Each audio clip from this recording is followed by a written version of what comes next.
매 순간 뿌듯했어요. 어떤 행사를 하나 할 때마다 어떤 결과가 만들어질 때마다 아마 가장 자부심이 넘쳤던 5년이었던 것 같아요. 그러니까 사람은 자기가 존경할 만한 사람과 일을 해야 되는 것 같아요. 그랬을 때 자신의 성취가 되게 자랑스러워지는 것 같아요.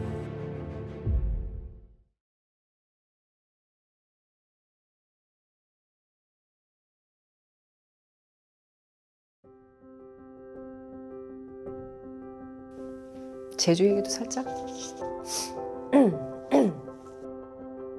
할까요?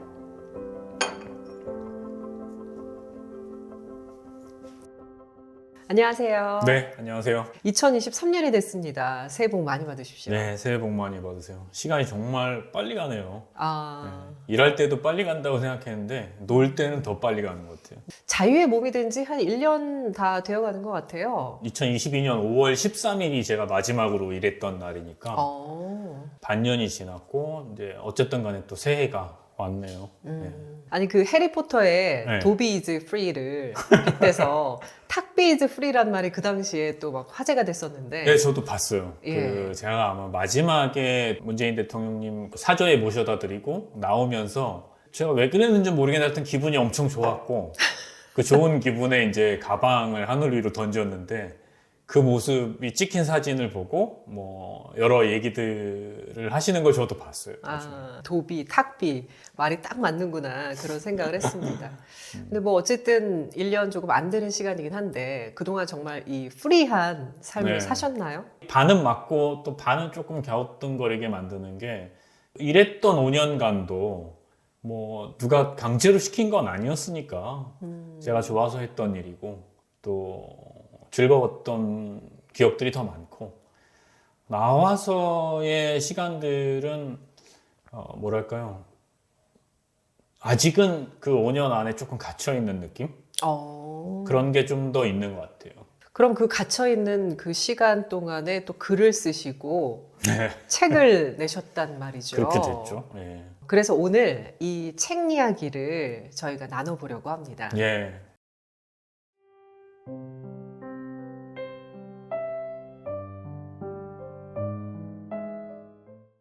지난 정부 5년 동안 많은 청와대 행사를 기획하고 또 네. 연출도 하고 하셨죠.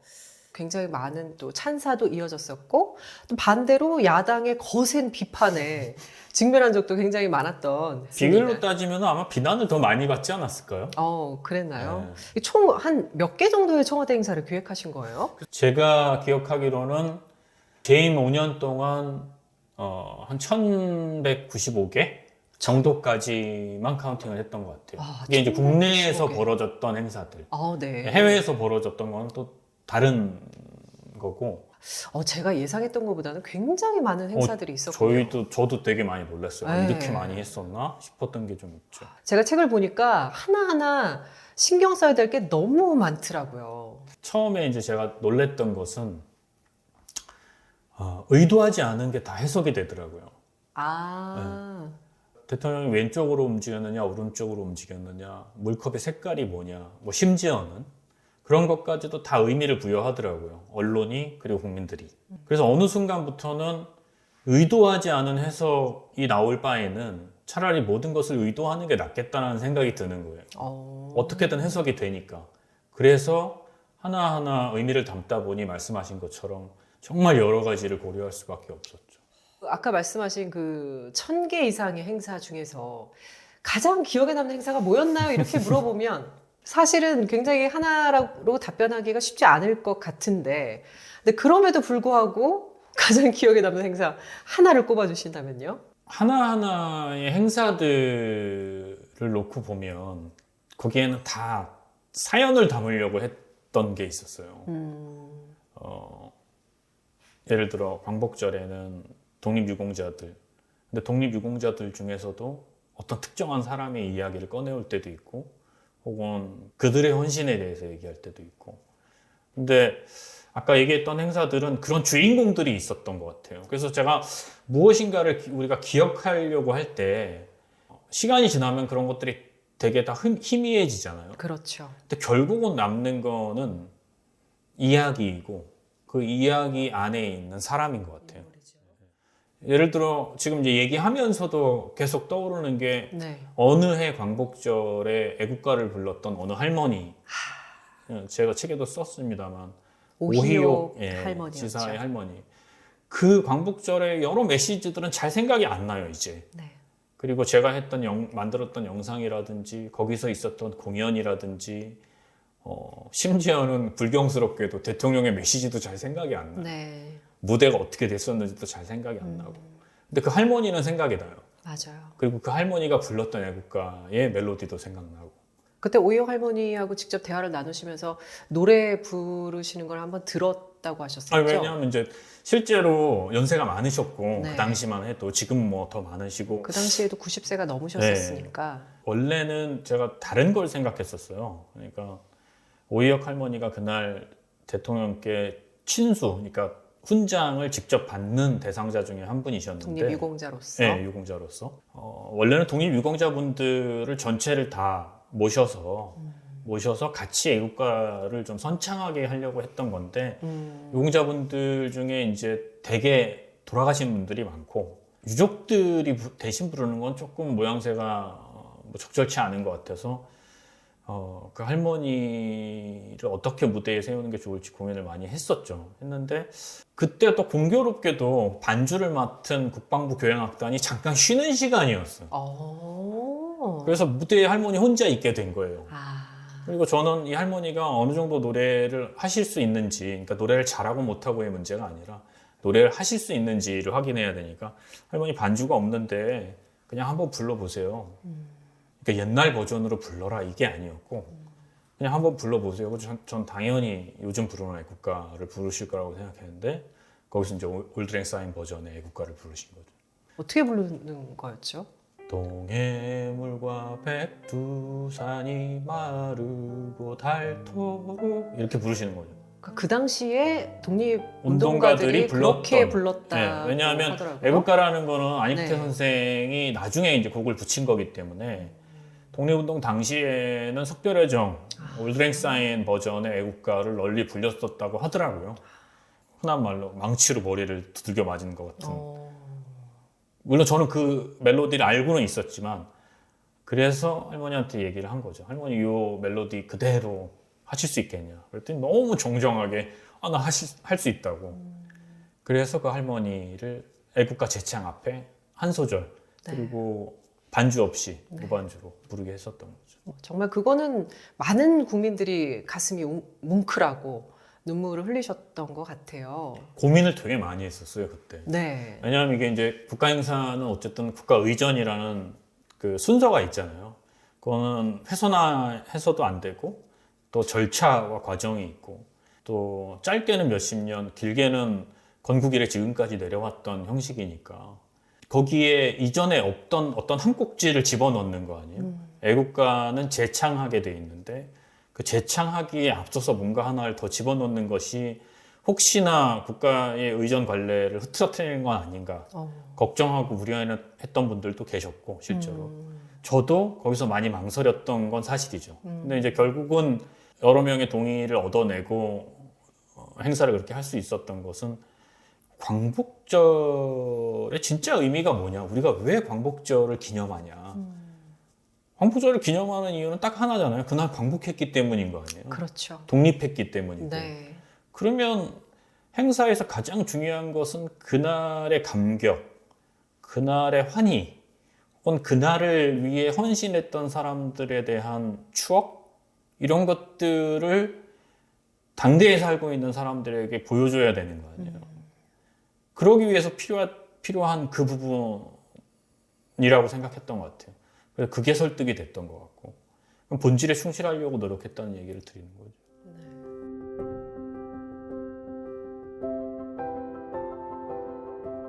행사 진행하시면서 적합한 진행자하고 참여자를 찾는 것도 보통 일이 아니잖아요. 보통 일이 아니죠. 이게 의미를 다 부여하다 보니까 선택지가 그렇게 많지 않아요. 아, 그렇겠네요. 네. 그래서 어느 정도의 자질, 수준, 의미가 다 부여돼야만 그 사람을 쓸 수 있는 거예요. 마치 그 사람이 우리를 위해서 기다리고 있는 것도 아닌데 그런 면에서 어려웠죠. 저는 정말 잊을 수 없는 장면 중 하나가 그 유엔 총회와 유엔 총회에 딱 서 있는 방탄소년단의 모습이었거든요. 네. 그 과정이 궁금해요. 어떻게? 사실은 그거는 그 어떤 하나의 프로젝트가 하나의 행사가 아니었어요. 네. 일단 우리끼리는 김구 프로젝트라고 이름을 지었었는데 백범 예. 김구 프로젝트. 백범 김구 선생의 문화 국가론. 나는 우리나라가 뭐 부강한 나라, 뭐 힘이 센 나라가 되길 바라는 게 아니라 네. 문화적으로 가장 훌륭한 나라가 되길 바란다라는 백범일지에 있는 일종의 문화 국가론, 뭐 이렇게 이제 불려지고 있는 대목이 있는데 그 부분을 대통령의 임기 중에 보여주고 싶었어요. 높은 문화의 힘. 예. 가장 그것을 표현할 수 있는 적합한 자리는 대통령의 해외 순방이라고 봤어요.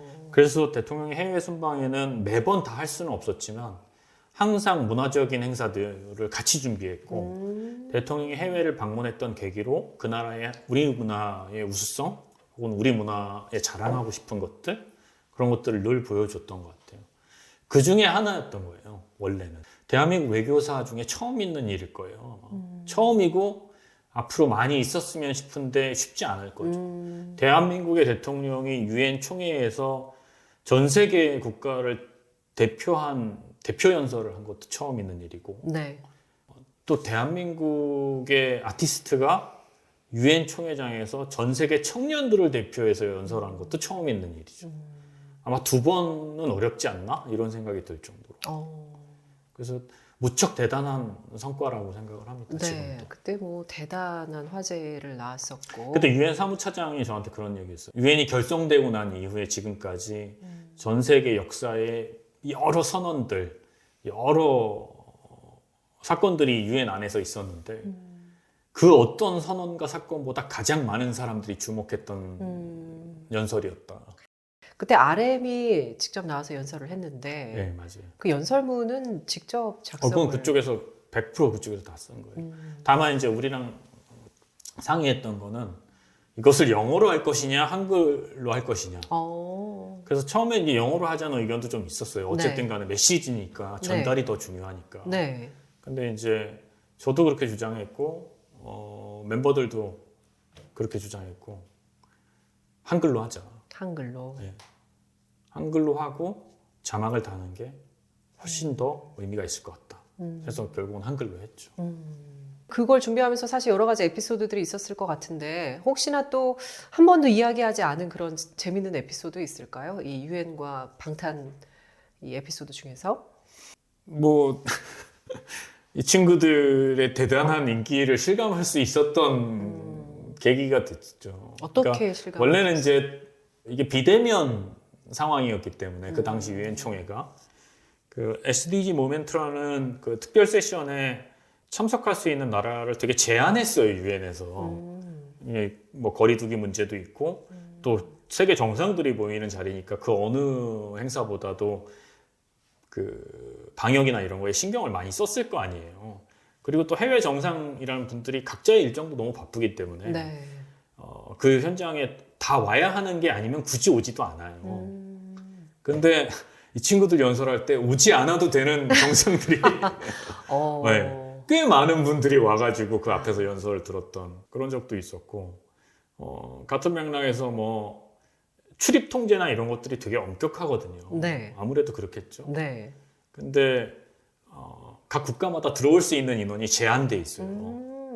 근데 꼭 들어와야 하는데 이게 항상 모자르니까. 그렇죠. 그래서 뭐 어떤 특별한 임무를 맡은 누군가가 들어와야 되는데 이게 비표가 없으니까 못 들어가죠.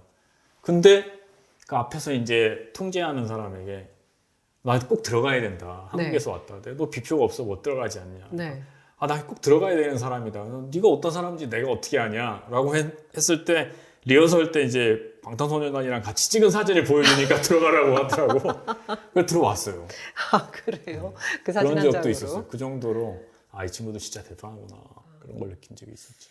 네.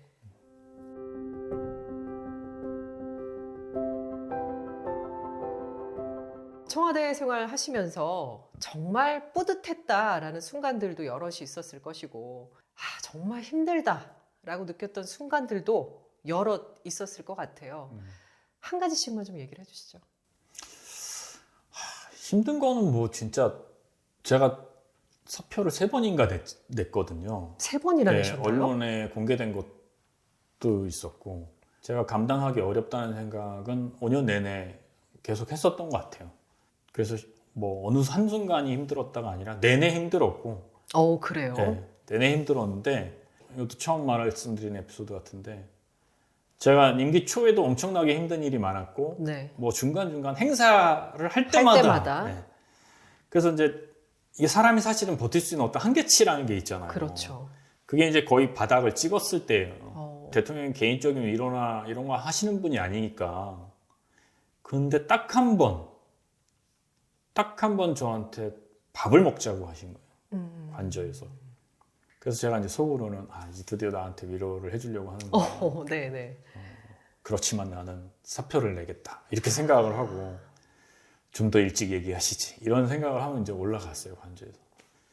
이제 둘이 먹었는지 셋이 먹었는지는 잘 모르겠어요. 근데 밥을 이제 주시길래 밥을 먹었어요.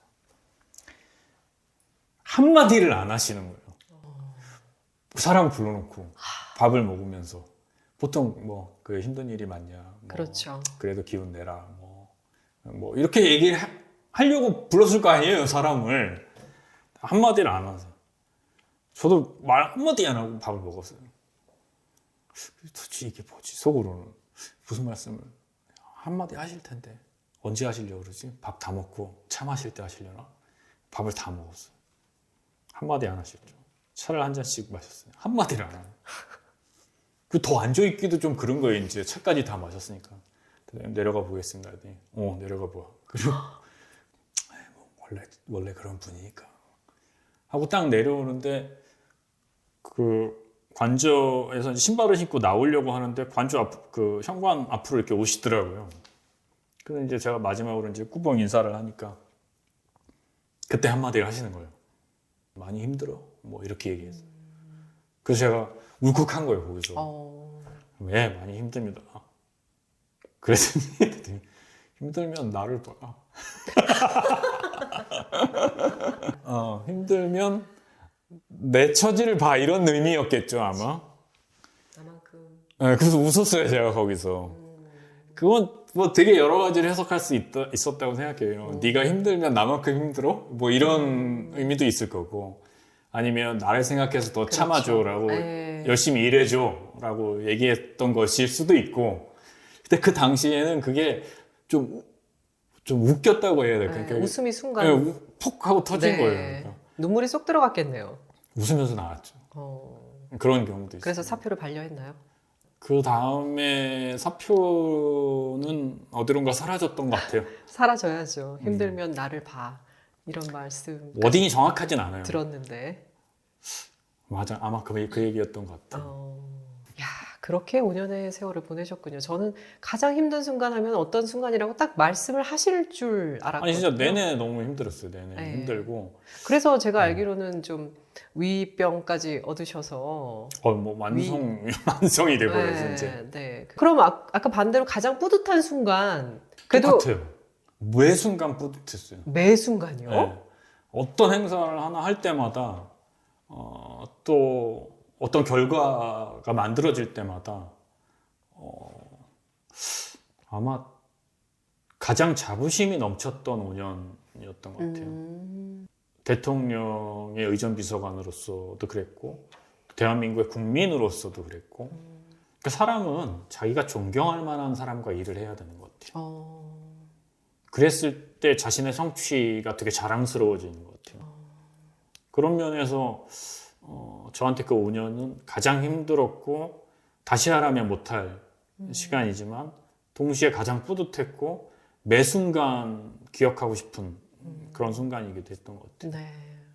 아마도 그 뿌듯함이 힘든 걸 이겼기 때문에 5년의 시간을 끝까지 함께 하지 않았을까 싶습니다. 지난 5년간 지근거리에서 문재인 대통령을 보좌 하셨는데 문 전 대통령이 특히나 좋아하시던 행사가 있었다고 들었어요. 군 관련 행사를 너무 좋아하셨어요. 문 대통령님은 감정 표현을 잘 안 하시는 편이거든요. 네. 좋다, 싫다, 뭐 욕망의 표현도 잘 안 하시죠. 먹고 싶다, 쉬고 싶다, 뭐 이런 표현도 잘 안 하시고. 그거를 어떻게 볼지 모르겠지만 어쨌든 제가 보기에는 자기 절제에 대해서는 뭐 제가 만나본 어떤 사람보다 엄한 편이었죠. 스스로에게. 네. 근데 군 관련 행사를 할 때는 좀 달랐어요. 일단 좋아하시는 걸 느낄 수가 있었고 실제로 어떤 군 관련 행사도 별로 거절하지 않고 혹은 마다하지 않고 하셨던 기억이 있죠. 그래서 뭐 이건 그냥 농담 반 진담 반인데 대통령을 지근거리에서 모시다 보면 보고 가기 껄끄러운 것도 보고를 해야 될 때가 있거든요. 그렇죠. 이거 얘기하면 대통령이 되게 짜증내실 것 같은 것도 있거든요. 어. 그건 누구도 하기가 싫어요. 근데 이제 주로 그 일들이 저한테 많이 떨어질 때가 많고 그럼 이제 올라가면서도 보고하러 올라가면서도 뭐 진짜 천근만근이죠. 근데 어쨌든 하긴 해야 되니까. 근데 이렇게 딱 올라가면 이미 뭐 일상에 다른 보고들이 많으니까 되게 피곤해 하시는 모습을 딱 보면 이제 가슴이 덜컥 내려앉죠. 입이 안 내가 떨어졌겠네요. 무사히 여기서 나갈 수 있을까 이런 생각이 들 때가 있죠. 근데 네. 그럴 때는 먼저 산 이야기를 해요. 산 보고하기 이야기를? 전에 산. 어떤 식으로 이야기 등산 얘기를 한다거나 어디 산에 뭐가 좋다던데 뭐 이런 산 이야기를 싹 먼저 꺼내요. 네. 그럼 기분이 약간 풀려요. 네. 그 다음에는 이제 뭐 동물 얘기, 개나 뭐 고양이나 이런 얘기. 근데 그것도 잘 안 된다. 네. 기분이 잘 안 풀리시는 것 같다. 그럴 때 군대 얘기를 꺼냅니다. 그러면은 그 다음에 기분 나쁜 보고나 듣고 싶어하지 않는 보고를 들을 때 훨씬 도움이 돼요. 이미 오픈 마인드가 네. 예전에 뭐 코드 같은 거였죠. 네. 그래서 그만큼 군대 혹은 군 관련한 행사나 내용을 좋아하셨죠. 그게 옆에서 느껴질 정도였군요. 그럼요. 네. 저는 이렇게 뭐 칭찬도 잘 안 하시는데 군 행사, 뭐 국군의 날 행사라든지 FA-50이라는 국산 전투기를 이제 대통령으로서 아마 처음으로 탑승하셨던 실제로 비행을 했다면서요? 비행을 하셨죠. 네. 그런 거 이제 끝나면 잘했던 행사라고 이제 스스로 느낄 때가 있잖아요. 그렇죠. 기획한 사람들이 네. 이건 진짜 잘했어 어. 라고 느껴질 때가 있는데 그럴 때도 대통령이 칭찬 안 하시거든요. 저는 한 번도 대통령께 칭찬을 받아본 적이 없어요. 정말로 단 한 번도. 근데 그렇게 너무나 내가 느끼기에도 괜찮았던 행사가 끝나고 이제 관저로 올라가실 때는 이렇게 한번 봐요. 다시 돌아본다고요? 네, 한번 행사장을? 뒤를 돌아봐요. 뒤를 돌아서 저를 한번 봐요. 그게 최고의 칭찬이에요. 우리 같이 일했던 팀들의 이제 그 채팅방이 있잖아요. 거기에 이제 항상 행사가 끝나면 돌아보셨느냐, 안 돌아보셨느냐. 그 이제 제가 끝나고 돌아보심. 그러면 난리가 나요. 뭐. 채팅방에 난리가 그날 회식하는 거죠. 이런 거. 근데 군 행사는 많이 돌아보셨어요. 근데 그 한번 쳐다보는 그 눈빛에서 그게 칭찬 눈빛이었던 거죠. 저는 느끼죠. 네. 그 말을 하시면 더 좋잖아요. 말 안 고생했다. 하니까 말을 안 더 하시죠. 크게 받아들일 수 있는 거죠. 네. 제가 쏘갈머리가 없습니다. 네.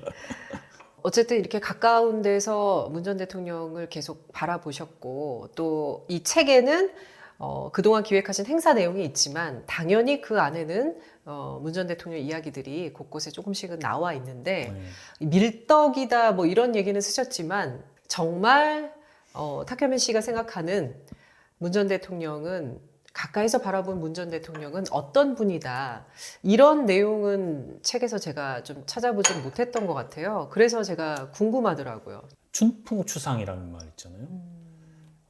남을 대할 때는 봄바람같이 하고 자기를 대할 때는 가을 서리처럼 엄하게. 뭐 어떤 하나의 문장으로 설명하자면 그런 분이라고 생각을 하는데 오늘은 이제 그런 표현보다는 제가 겪었던 일 중에 하나를 말씀드리고 싶은데 네. 대통령께서는 한 번도 저를 편하게 해주신 적이 없어요. 제가 그래도 대통령을 안 지 한 12년 뭐 이렇게 넘었고 같이 일한 지도 꽤 됐잖아요. 꽤 많은 시간을 같이 일했잖아요. 네. 그럼 보통 우리가 그 정도 되면 뭐 이 촬영 현장도 마찬가지지만 편하게 하세요.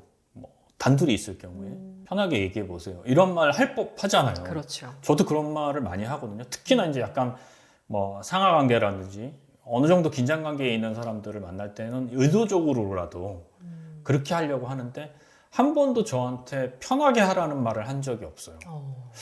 전 그게 되게 이상했어요. 좀 그런 표현들에 좀 민감한 편이라 심지어는 저한테 반말도 잘 안 쓰시니까. 어. 왜 그럴까?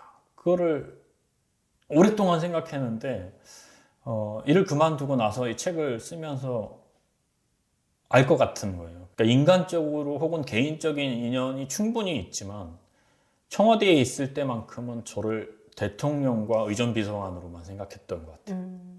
그게 저는 문재인이란 한 사람이 갖고 있는 태도라고 봐요. 보통 그렇게 안 하거든요. 아무리 자기가 높은 지위에 있어도 개인적인 유대감을 강조하려고 하는 게 인간이 갖고 있는 기본적인 속성인데 이분은 단둘이 있어도 본인은 대통령이고 나는 의전비서관.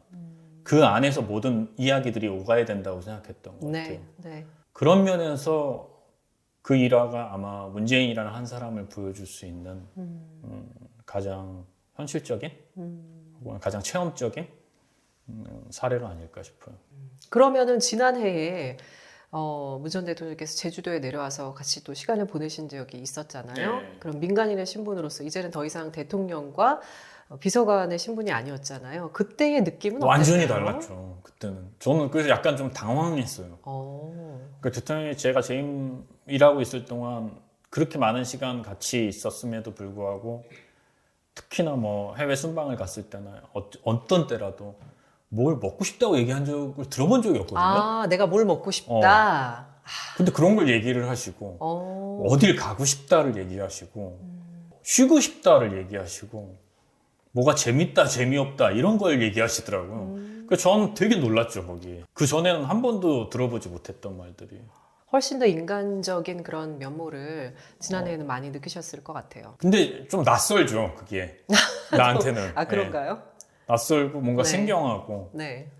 그래서 이제 이분이 정말로 대통령이 아니라 한 시민으로 혹은 뭐 한 사람으로 또 누군가의 아버지로 그리고 뭐 어떤 사람들에겐 선배 같은 선생님 같은 이런 분으로 돌아왔구나 그런 생각이 들어서 기분이 좀 묘하더라고요. 좋기도 하고 네. 약간 쓸쓸하기도 하고 뭐 모르겠어요. 자, 그런 기분이 좀 들었어요. 여러 가지 감정이 네. 교차하셨군요. 책에 많은 행사 이야기를 담으셨는데, 근데 그래도 못다한 이야기들이 많이 있을 것 같다는 생각을 했거든요. 1195개라는 게 임기 말까지가 아니에요. 그러니까 임기가 끝나기 한 4, 5개월 전까지 카운팅했던 숫자였고 사실은 책은 아주 부분만 담았어요. 제 기억으로는 한 60여 개 정도 되는 에피소드? 그러니까 사실 쓰지 않은 내용이 10배 이상 더 많죠. 네. 거기는 지금 쓸 수 없는 내용도 있고 네. 또 쓰고 싶지 않은 내용도 있고 그렇겠죠. 네. 또 쓰고 싶지만 안 쓴 얘기도 있다고 생각해요. 이 질문에 딱 맞아 떨어지지 않더라도 좀 말씀드리고 싶은 거는 이 나머지 이야기들을 제가 끄집어 내려면 아마 사람들이 문재인 정부를 훨씬 더 그리워해야겠죠. 그러면 나머지 이야기들 혹은 더 많은 이야기들이 나올 수 있을 거라고 봐요. 그냥 꼭 저를 통해서가 아니라 그래서 한 정부의 5년은 뭐 대한민국의 5년의 역사일 수도 있잖아요. 그것들은 결국은 그것을 얼마나 많은 사람들이 그리워하느냐 혹은 얼마나 많은 사람들이 그것을 보고 싶어 하느냐 거기에 따라 달라지는 것 같아요. 공개될 수 있는 여부, 네. 그다음에 회자될 수 있는 이야기들이. 그래서 모든 이야기를 다 담는 것보다 그래도 어느 정도 그런 여지를 좀 남겨놓는 게 그런 게 필요하지 않나? 그런 생각도 했던 것 같아요. 책을 쓰면서. 그래서 물론 출판사에서 양이 너무 많으면 책이 너무 두꺼워진다는 그래서 현실적인 줄이셔야 부분도 합니다. 있었습니다만. 네. 네. 지금 이 시기에 이 정도 이야기를 할 수 있겠다 하는 행사들이 많이 담겨 있을 것 같고 네. 또 나중에 더 훨씬 더 세월이 흐르면 또 다른 또 이야기들이 나올 수도 있겠군요. 그럼요. 예.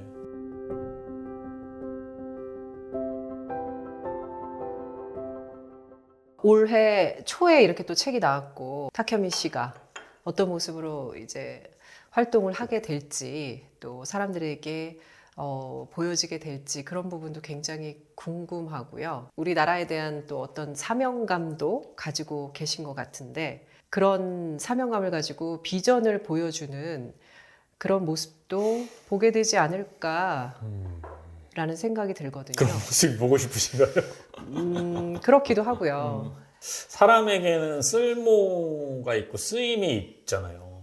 저는 그런 식의 이야기를 많이 하는데 쓸모는 자기의 노력이라고 생각해요. 내가 얼마나 쓸모있는 인간이 되기 위해서 뭐 누구는 토익 공부를 하고 누구는 연출 공부를 하고 또 수많은 경험을 쌓고 이건 자기의 노력이죠. 근데 쓸모가 많다고 해서 다 쓰이는 건 아니잖아요. 그렇죠. 네, 쓰임은 내 노력과는 무관한 어떤 무관할 상황, 수 있죠. 시대적인 상황일 수도 있고 정치적인 상황일 수도 있고 때로는 뭐 세대적인 어떤 상황이 벌어질 수도 있죠. 내가 어떻게 쓰이는지는 내가 결정할 수 있는 게 아닌 것 같아요. 다만 내가 어느 정도의 쓸모를 갖고 있느냐는 나의 노력으로 가능한 거라고 봐요. 그렇죠. 그래서 이제 저도 50이 됐거든요. 올해로 되신 네, 건가요? 반백년을 살았는데 나의 쓸모는 지금부터 노력한다고 해도 뭐 크게 달라질 것 같진 않아요. 그래서 저는 요만한 사람이 된 것 같아요. 이게 이만한 건 아니지만 어쨌든 요만한 사람은 된 것 같아요. 근데 요만한 사람을 어디다 쓸 거냐는 제 의지는 아닌 것 같아요. 그런 느낌을 요즘은 받아요. 지금 당장 이것이 하고 싶다라는 건 없는 것 같아요. 그렇지만 이 책이 나옴으로써 일단락 지어지는 것 같은 기분이 들어요. 지난 시간들이 네. 일단락 지어진다. 오늘 오기 전에 생각했던 어디선가 봤던 문장 중에 하나인데 네. 무언가를 정리했다면 이제 새로 시작할 수 있는 시기가 된 거다 라는 문장이 있더라고요. 네. 이 책은 저에게 지난 5년 그리고 그 후에 7개월 그 모든 것들이 일단락 지어지는 어떤 기점인 것 같고 이렇게 되었기 때문에 뭔가 앞으로 하고 싶은 게 생길 거라고 봐요. 혹은 해야 될 일이 생길 거라고 봐요. 이 책이 쓰여지기 전까지는 여전히 제가 그 안에 gat혀 있었던 것 같아요. 그게 추억에 갇혀 있던 뭐 연민에 갇혀 있던 아니면 어떤 의미에서는 분노에 갇혀 있던 네. 무엇인가에 갇혀 있었다고 보는데 이 책이 출간되는 순간 혹은 그걸 기점으로 해서 이제는 다른 일을 시작할 수 있을 것 같아요. 혹은 시작해야 한다고도 생각하고 네. 뭐 그런 차이가 있네요. 그러니까 그게 무엇인지는 아직은 알 수 없지만 그렇죠. 지난 시간들을 정리하면서 이제 새로운 출발을 할 수 있는 그런 발판을 마련하시게 되는 거군요. 이 책을 읽는 독자들이 어떤 마음으로 이 책을 읽었으면 좋겠다 하는 바람이 있을까요? 쓸 때까지야 저자나 혹은 제작자 혹은 연출가의 의도가 있겠지만 그건 저는 큰 의미 없다고 생각해요. 어떤 사람들은 이 책을 문재인 정부 5년을 추억하기 위해서 읽으시는 분이 있을 거고 뭐 많지는 않을 거라고 봅니다만 탁현민이란 개인에 대한 호기심과 궁금증 혹은 비난하기 위해서 읽는 분들도 있을 거라고 봐요. 안 읽으려나? 또는 어떤 기획하는 일이라든지 행사를 만드는 일에 관심이 있는 아주 실무적인 접근을 하는 분들도 계실 수 있겠죠. 각자가 원하는 대로 읽으실 수밖에 없다고 보고 거기에 나의 의도를 하나 더 얻는 건 큰 의미 없는 일이라고 봐요. 저도 마찬가지예요. 이 책을 어떻게 왜 쓰셨습니까? 라는 질문을 한다면 너무 답변하기가 어려워요.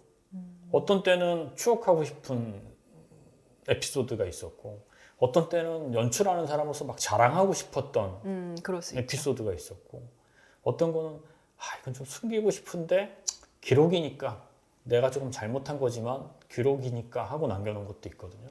어떤 거는 대통령과 내가 이렇게 가까웠어 라고 얘기하고 싶은 부분도 있어요. 그 모든 부분이 책의 단편적인 에피소드마다 다르기 때문에 이걸 한 권으로 엮었다고 해서 이 책이 어떻게 읽히길 바란다. 그거는 과욕인 것 같아요.